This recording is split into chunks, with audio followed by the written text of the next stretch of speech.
Guys, today I'm making tofu fried rice. I am going to add butter in a pan, onion, and stir, and then I'll add the paprikas, all the paprikas, red, yellow, and green, and then I'll add chicken stock cube, turmeric, and all the seasonings that I needed listed in this screen, and I'm going to turn them.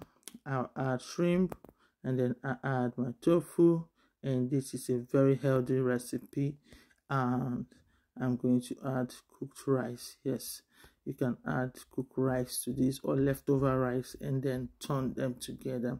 And this recipe is almost done, and it just allow you to get hot and you are ready to eat this.